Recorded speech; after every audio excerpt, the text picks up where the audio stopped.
welcome to another episode of the Healthcare Executive Insights podcast. My name is Elliot Sloan with the Macallan Group. Today, we have a very special guest, Angie Manson, the CEO at Elevate Addiction Services. Yes. Angie, thank you for having me on the show. Oh, it's our pleasure. Thanks for joining us.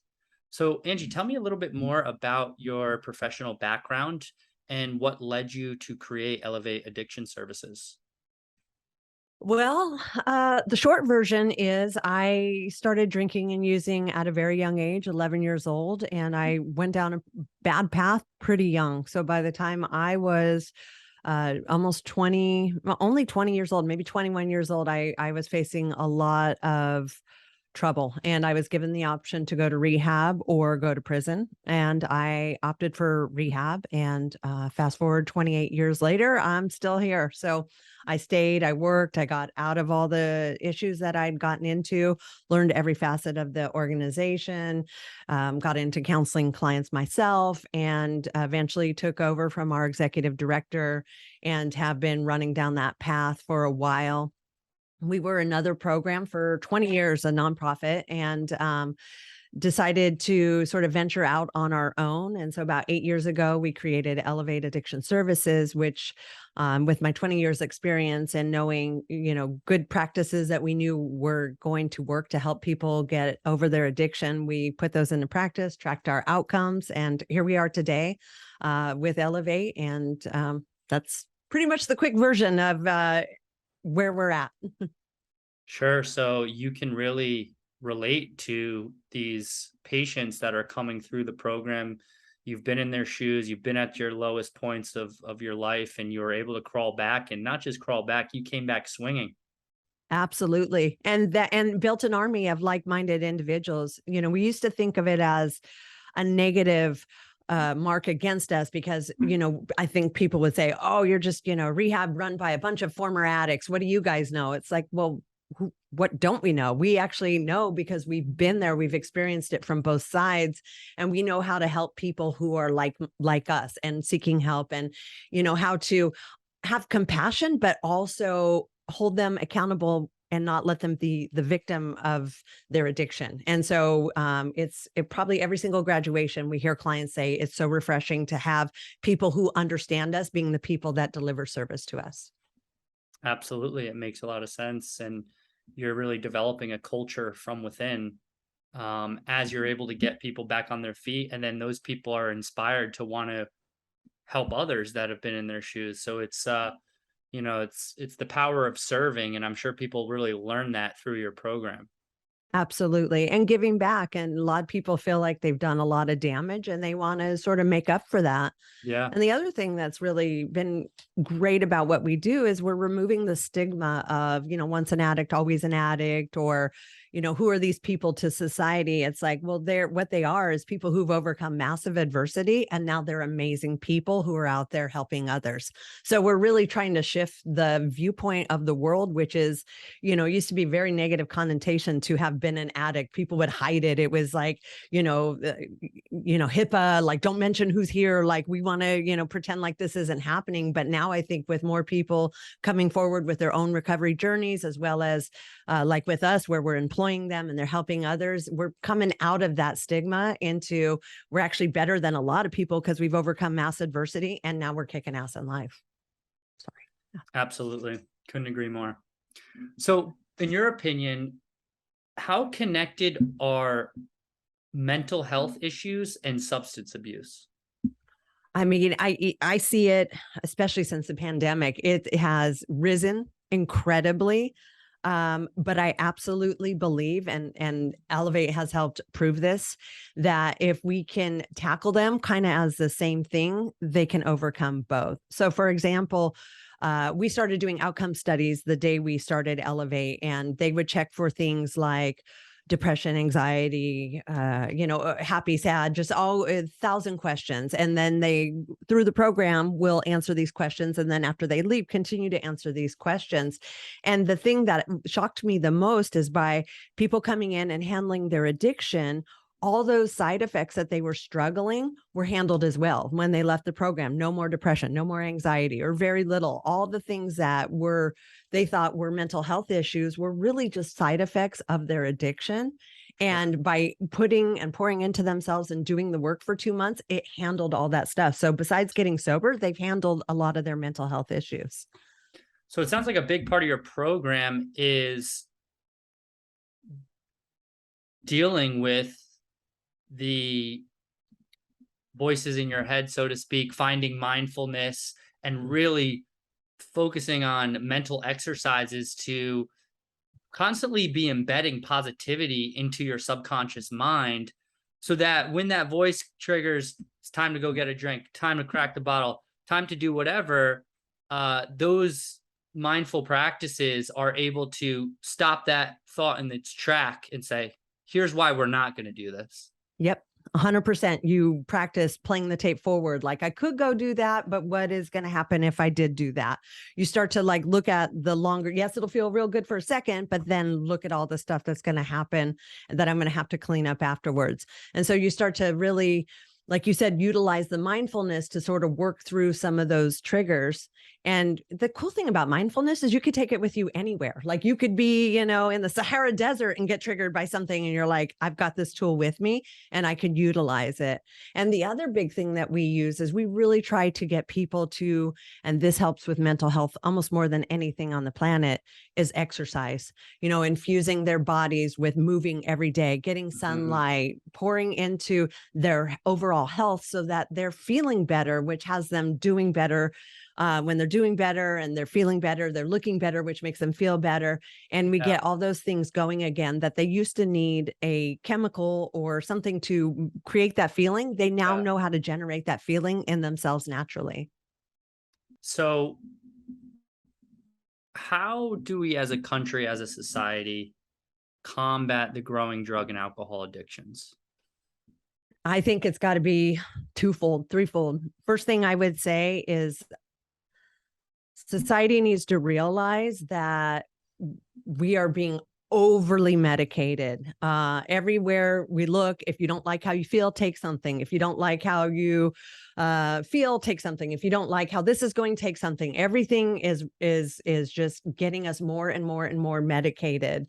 And by checking out and just trying to medicate whatever's going wrong, putting band-aids on everything and not like handling what's really going on at the root, at the core, addressing traumas, addressing what's going on, we're not really fixing any problems. And so I would absolutely say we got to stop the medication, the over medications. Let's confront our feelings. Again, this is where mindfulness comes in. Sit with that emotion. This person cut you off. You're upset. You were late. It's like, okay, let's sit with that. Why is this triggering me? What is this making me feel this way? And then working through it. It's temporary, it passes. Now I can go on with my life. So I'd say that's the biggest one. And we see that we're probably one of the only rehabs that don't medicate past the detox part of the program, because we want people to fully learn how to see and experience life without the need to medicate, whether it's prescription or otherwise.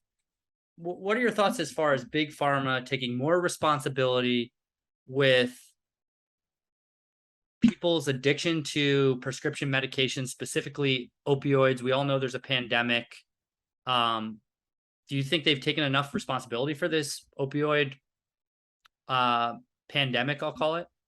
I don't think so. I mean, you see big payouts, but they're just a fraction of the amount of profits that they've received from that. Now the solution is like provide Narcan to everybody. Look, people are going to overdose, so let's give them the solution when that happens. So I don't think so. A big part of it, I think, also is education. Like, we don't see the amount of deaths, from opioid addiction over the last couple of years has skyrocketed. Like, and nobody even knows about it because we're look over here, talk about this, don't talk about that. Yep. And it's awful, because it used to be if you like died from an opiate overdose, odds were you were an addict. You were shooting needles, you were sharing them, you took too much, you got some bad stuff. Every now and then, somebody new trying it for the first time would overdose because they didn't know, what they were getting into. But nowadays, like with fentanyl, kids are dying left, right, center. Like they think they're taking a fun drug at a party, and before you know it, they're dead. And so the fentanyl overdoses are through the roof and attacking kids, and nobody's Yep. talking about it. Sure. Do you see a potential for um, pain relief solutions that don't involve opioids? Do you think there's ways that people can deal with chronic or acute pain without needing medication? I would say absolutely. It's just, are you willing to go through the work to get there? Sure. So, for example, I had when I had my daughter, I threw my back out. I couldn't even, because I put on a lot of weight and I twisted, couldn't Yeah. even leave the bed. I was in chiropractic care for 2, 3 years, couldn't work Yeah. out because every time I did, my back would hurt. Kind of thought this is my lot in life for the rest of my life.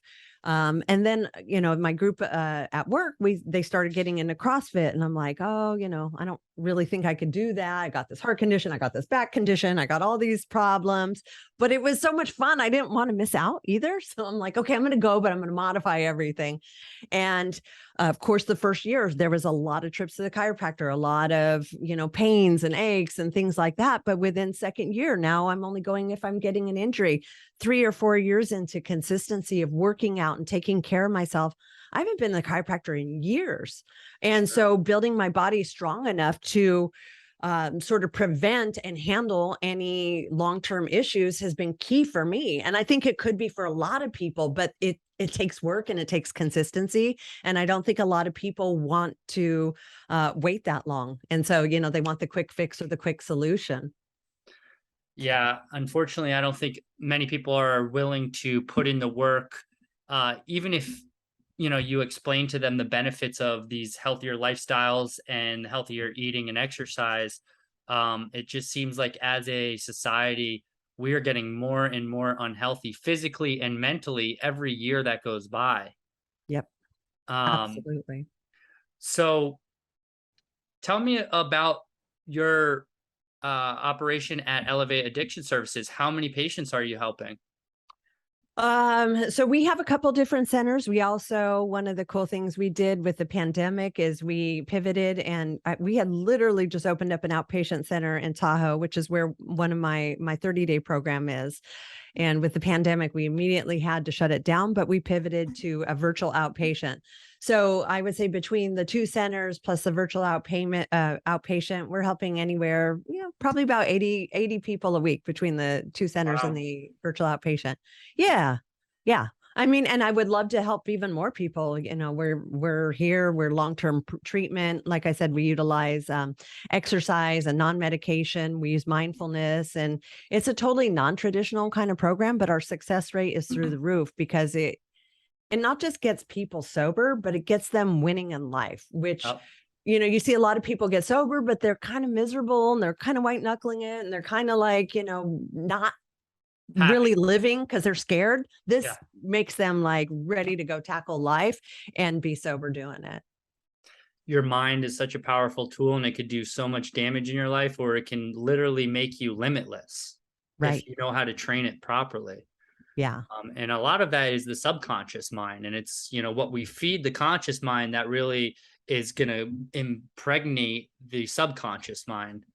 And these are things you don't learn. Nobody teaches you these things, or it's not, I guess it's more widely adopted now, but um, I wish they focused more as, young adults and moving into professional careers. What a game changer it is to actually have a pulse and control of how your mind operates and how it impacts your daily life. Wow, I love that statement. Absolutely.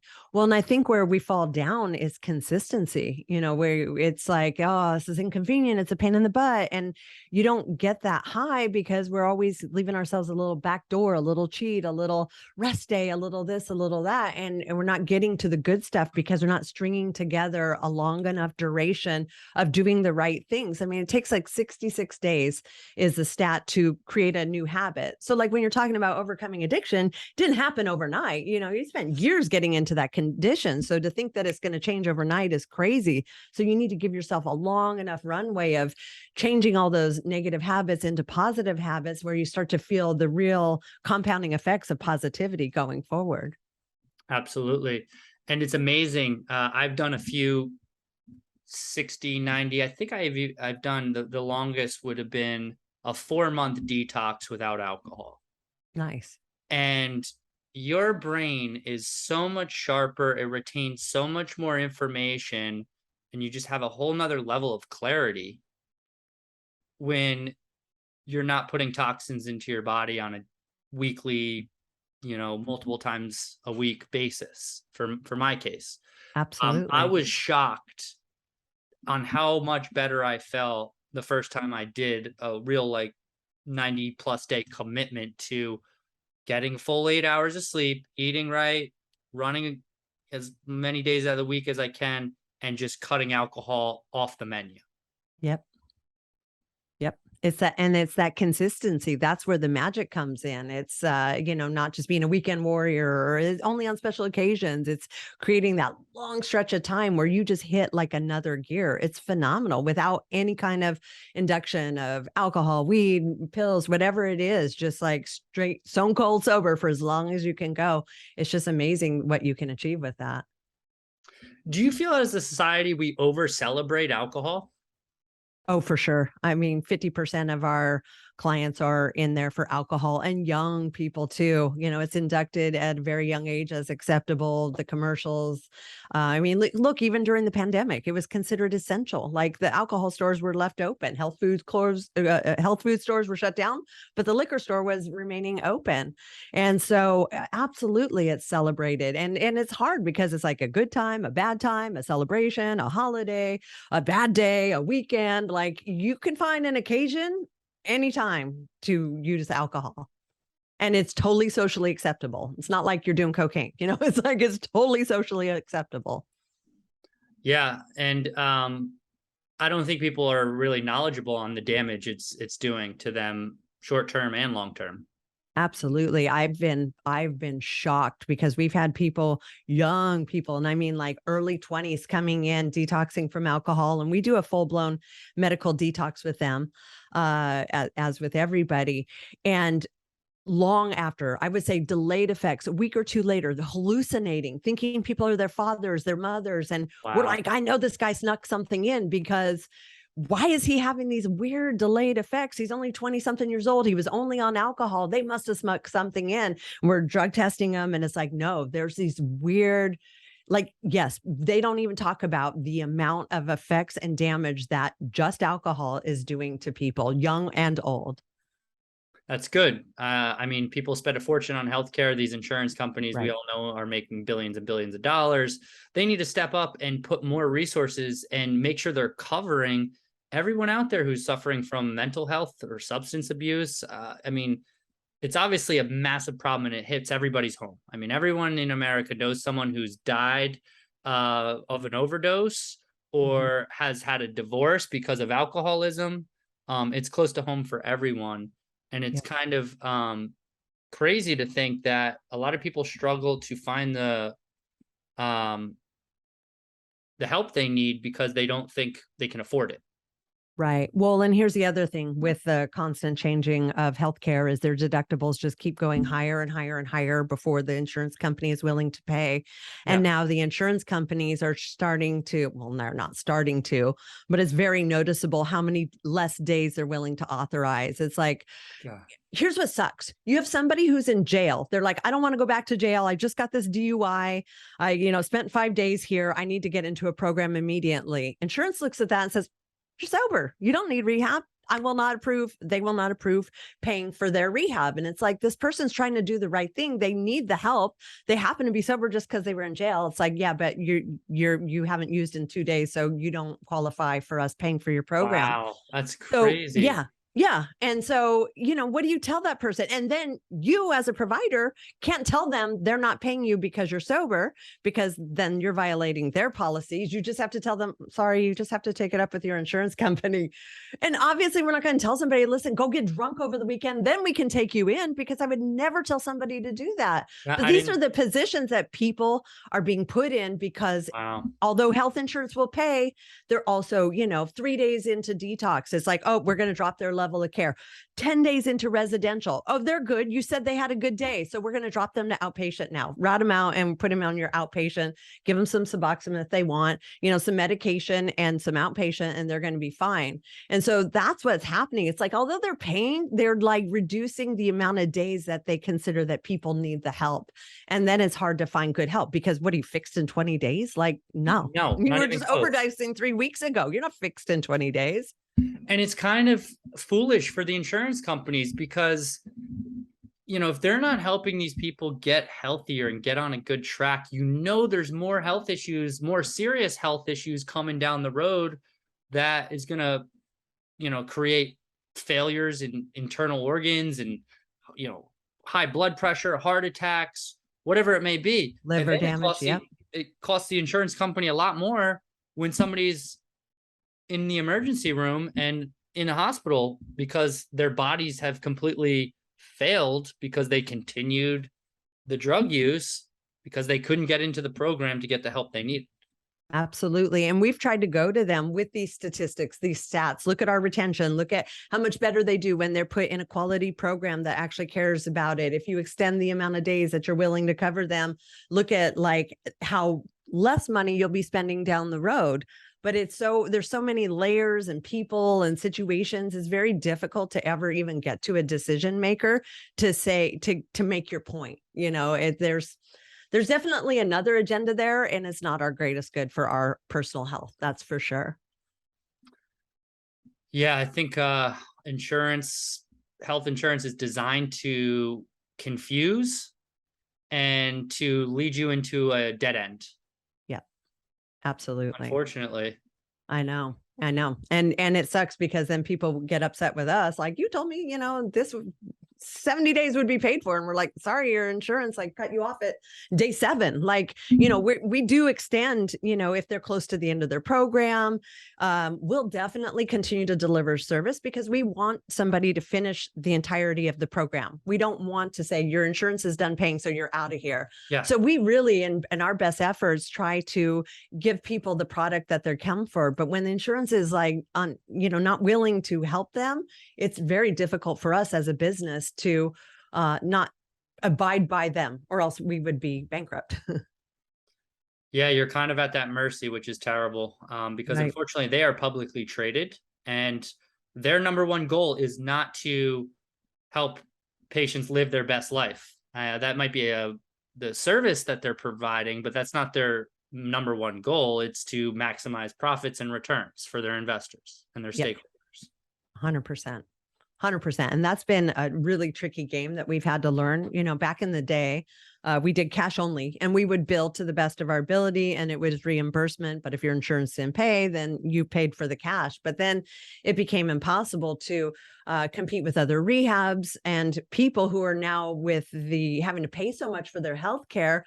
We couldn't continue in that path. And so then we started, taking the insurance. But boy, we've taken so many losses of it because of these means for like no legitimate reason. They're just like, okay, they're done. We're good. They can go.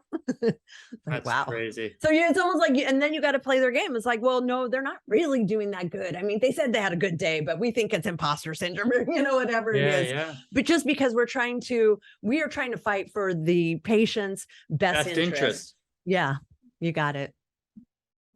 Yeah, that's terrible. They put you in that situation that you got to get creative like that. But that just proves how much you guys care about these outcomes for each and every one patient.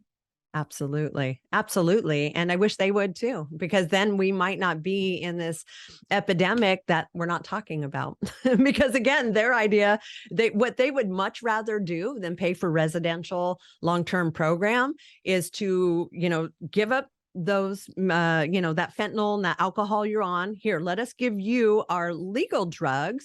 Now you're on 5 different medications, one to wake up, one for your mood stabilizer, one so you don't overdose, one so you can go to sleep. Okay, here you go. Just take these. And now there's an outpatient down the road that you can probably go to. That's what they want to pay for, because that's cheap and easy. And what they don't want to pay for is long-term, really holistic, good health. Wow.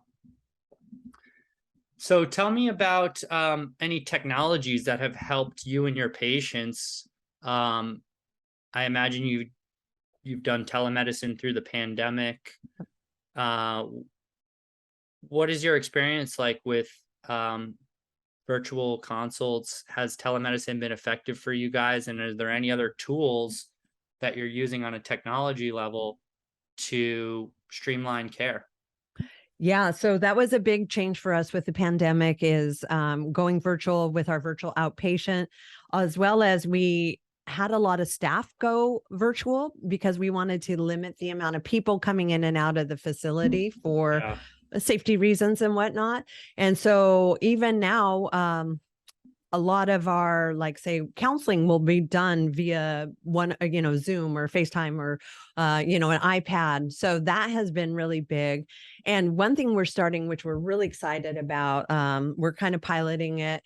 We've done different things with, like, in our detox area where they've had, like a means to, like, test their blood pressure all the time. So, we don't have to go wake them up. It just sits on their arm. We can watch the monitors. And, I know hospitals have this stuff, but it's new and exciting for us. And it gives Wearables. us the best, wearable technology. And now we have the new one, which is, it's almost like this Whoop of mine, it's going to record, like, their exercise, their eating. How do you feel? There's going to be like a little kiosk where they can come check in, and it uploads the information, and they can then visually look at, oh, hey, after, I ate that bad meal, all of a sudden my stats kind of went like this and I felt like crap. And that's interesting. And then I slept bad that night. But hey, that day that I worked out and ate clean, I slept super good that night. And it's going to give our clients the ability to bird's eye look at what their negative and positive Yeah. routines affect. And then they can take that with them when they leave.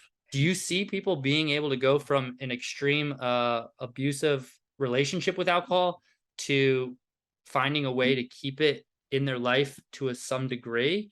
Or do you think majority of people have to go, I know my relationship with alcohol does not work, therefore I'm abstinent from alcohol?